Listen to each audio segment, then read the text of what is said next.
Et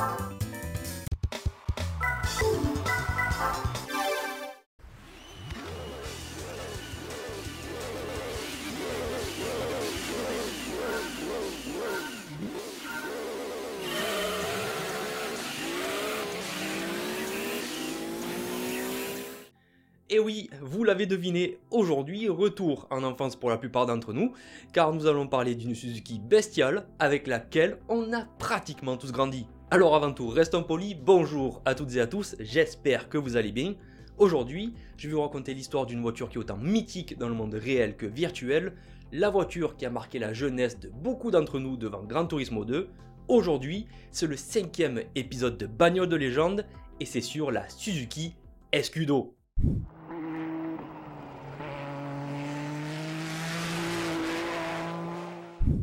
Et toi là, en garde! Et là, normalement, vous vous demandez, mais qu'est-ce qu'il fout? Ben, en fait, escudo, ça veut dire bouclier en portugais. Voilà. Pour toutes les personnes qui ont grandi dans les années 90-2000 et qui ont eu la chance de jouer à Gran Turismo 2, pour eux, l'escudo, c'est ça. Un souvenir lointain de jeux vidéo. C'était une voiture tellement rapide et extrême qu'elle était pour la plupart d'entre nous inconduisible.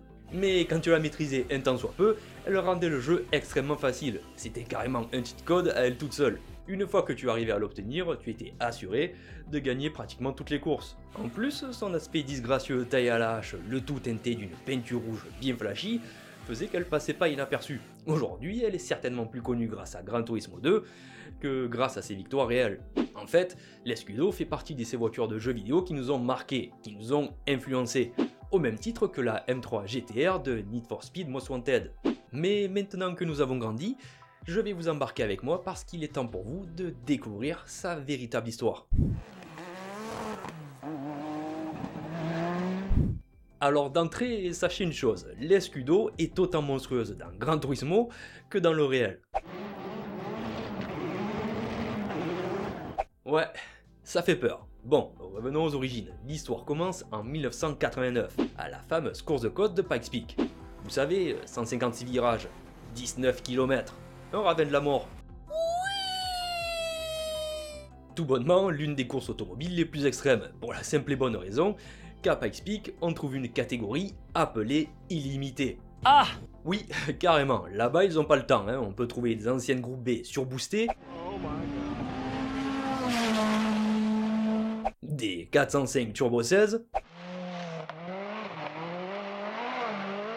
et bien sûr, des engins comme la Suzuki Escudo. Donc quand chez Suzuki, on a entendu que c'était illimité, je peux vous assurer que c'est pas rentré dans les oreilles d'un sourd. Ah non, leur premier essai dans cette compétition sera avec la Cultus, qui va démontrer comme quoi chez Suzuki, on a bien compris les termes. Alors ils décident de prendre ce truc et d'y mettre 900 chevaux. Pas le temps de niaiser! Mais ce n'est pas tout, le plus dingue, c'est de savoir comment ils ont mis 900 bourrins dans ce machin. En fait, ils ont mis deux moteurs de 450 chevaux, chacun entraînant un train roulant, ce qui en fait logiquement une 4 roues motrices. Tu crois que c'est tout? Non, je te rassure, parce que ce truc est aussi léger qu'une plume, elle pèse en tout 900 kg. Donc on a un rapport poids-puissance de 1 cheval au kilo. De quoi se retrouver dans l'espace en moins de 2. Au volant, c'est le pilote japonais Nobuhiro Tajima, surnommé Monster. Et quand on sait ce qu'il pilote, bon, ça va de pair, hein. Il a commencé sa carrière en rallye à l'âge de 18 ans et fait ses débuts en WRC en 1981 au volant d'une Datsun au rallye de Grande-Bretagne. Et c'est en 86 qu'il signe chez Suzuki pour ne plus jamais les quitter. Alors malheureusement, lors de la montée de 89, ils feront un mauvais résultat pour cause de crevaison. Oh merde!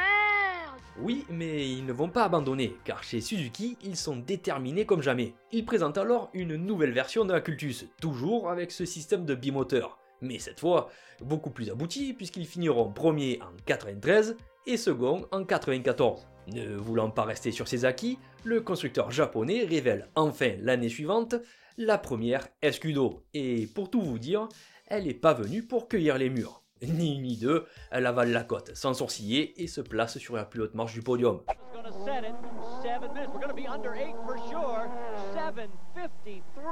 Une victoire qui va résonner comme un coup de tonnerre entre les montagnes et les vallées du Colorado, car c'est la première victoire d'une auto qui deviendra une légende. Yeah, boy. Par la même occasion, Nobuhiro devient le premier pilote japonais à remporter cette épreuve. Cependant, la victoire de Nobuhiro a été sur la section courte de Pikes Peak, donc son temps de 7 minutes 53 ne sera pas pris en compte pour l'établissement du nouveau record. Mais ça n'enlève rien à son mérite. Il a raison. Cette première itération de l'Escudo, cette première version, est une véritable arme de guerre. Elle est encore accompagnée de la double motorisation. Ensuite, on trouve quelques mises à jour comme une boîte séquentielle 6 rapports et un tout nouveau système de suspension. On remarque aussi que l'aéro est beaucoup plus poussé, les ailerons sont encore plus gros que ceux d'un Mirage. Donc avec cet outil, Suzuki et Nobuhiro, enthousiasmés par le résultat de l'année d'avant, prendront le départ en 96 et 97, pour finir 2 fois deuxième. C'est l'adversaire direct de Monster, Rod Millen, qui remporta les montées. Mais ces 2 années ont servi à une chose, à développer la Suzuki Escudo qu'on connaît tous, le missile rouge. Ouais, c'est moi qui l'ai surnommé comme ça et je trouve que ça lui va bien.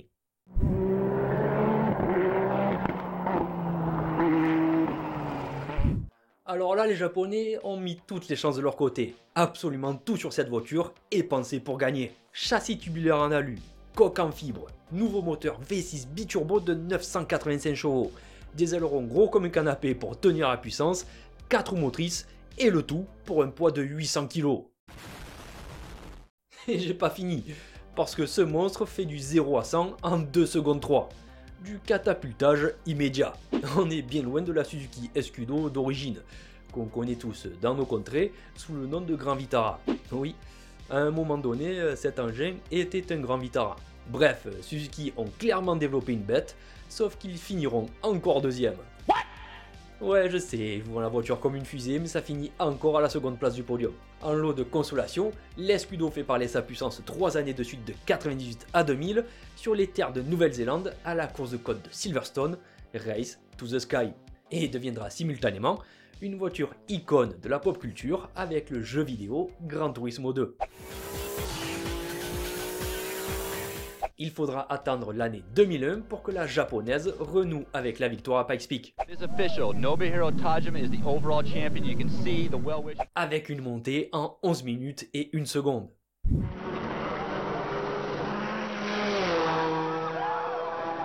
A partir de cette victoire, ils vont peu à peu se retirer du monde de la compète, car chez Suzuki, on prépare une arrivée en championnat du monde des rallyes. Donc pour revenir, ils vont prendre leur temps, 3 années au total, pour les retrouver une fois de plus en Nouvelle-Zélande à la course de côte de Silverstone. L'Escudo et Nobuhiro écrasent tout ce qui roule et enchaînent 4 premières places. Ils sont inarrêtables. Forcément encouragés par ces magnifiques résultats, chez Suzuki on est gonflé à bloc pour revenir affronter la montagne de Pikes Peak. Je sais pas pour vous, mais moi je sens que ça va chauffer. Alors là les mecs ne vont pas faire dans la dentelle, car il est temps pour notre constructeur japonais de présenter en plus de la dernière version de l'Escudo, leur nouvelle auto à la concurrence, la Suzuki Sport Pikes Peak, qui fait pas moins de 940 chevaux. Avec ce petit bijou, il remporte ni plus ni moins que la victoire. Alors là les mecs ils sont arrivés, ils ont pris la coupe et ils sont repartis. Ah merci, ah c'est trop sympa, merci. Bon ben on revient l'année prochaine pour vous casser le cul. On revient l'année prochaine. Allez, ciao, à l'année prochaine.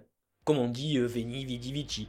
Pour ce qui est de l'Escudo, elle passe totalement à côté de sa course. Il est temps pour elle de prendre sa retraite et de laisser sa place à ses dignes héritières.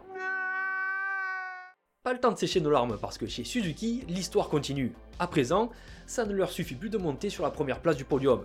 Ce qu'ils veulent, dorénavant, c'est battre des records. Pour ça, ils se ramènent avec un nouvel outil. Encore. Ouais. Chez Suzuki, ça cravache fort. La nouvelle auto répond sous le nom de XL7. Une fusée pourrait s'appeler comme ça, et on comprend pourquoi quand on regarde sous le capot. Regarde sous le capot. Histoire de rappeler à tout le monde que c'est une catégorie illimitée, l'engin fait 1000 chevaux.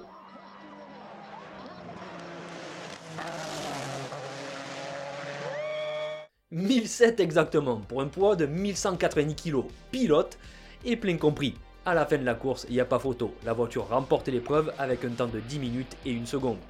Ils atteignent leur but en battant le record de Rod Millen de 2 secondes et demie, qui trônait là depuis 13 longues années. Mais certains détracteurs, parce qu'il y en a toujours, diront que c'est grâce au fait que la piste était partiellement goudronnée, contrairement à l'époque où c'était entièrement de la terre battue. Donc Nobuhiro a été touché dans sa fierté. Ah ouais, c'est comme ça les jaloux. Eh ben vous verrez, on sera les premiers à passer sous la barre des 10 minutes. Vous verrez. Et oui les gars, on ne touche pas à l'honneur d'un japonais. Ça c'est vrai ça. De 2008 à 2010, toujours avec cette idée de passer sous la barre des 10 minutes, il cumule les victoires, malheureusement, avec des montées plus lentes. Malgré tous ses essais, ils ne parviennent pas à atteindre cet objectif. La frustration du Monster n'a d'égal que sa motivation. Il ne compte pas lâcher le morceau. Pour preuve, à force d'enchaîner les victoires, il devient le meilleur pilote non américain de la compétition.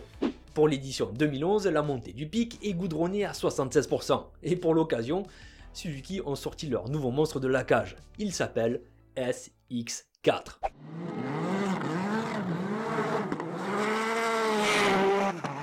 Et non, c'est pas une faute de frappe. Les conditions sont donc favorables pour enfin battre ce record. Et après autant d'efforts, les seuls qui méritent d'atteindre cet objectif sont Monster Tajima et Suzuki. Tajima, du haut de ses 60 ans, prend le départ et pousse le V6 biturbo 3 litres dans ses derniers retranchements. Les 910 chevaux du moteur galopent et enchaînent les 156 virages comme si de rien n'était. Monster et Suzuki abattent la montée en 9 minutes 51, soit 12 secondes de mieux que le second Rice Milan. Ils deviennent enfin les premiers à passer sous les 10 minutes. Pour couronner le tout, Nobuhiro Tajima détient désormais 6 victoires consécutives. Ah ouais, quand même. Il égale par la même occasion un vieux record détenu depuis 1963 par le pilote Bobby Unser, une autre légende de la course vers les nuages. Alors c'est bon, j'ai mis tout le monde d'accord, on n'a plus rien à dire? Voilà, c'est bien, allez, à la prochaine. D'ailleurs, pour la petite anecdote, à l'âge de 12 ans, notre pilote feuilletait un magazine et voit un drapeau à damier au sommet d'une montagne. C'était la course de Pikes Peak. Et depuis ce jour-là, il s'est juré d'y participer. Ce qu'on peut en retenir, c'est que quand Nobuhiro Tajima croit en ses rêves, il ne fait rien à moitié et parvient toujours à ses fins.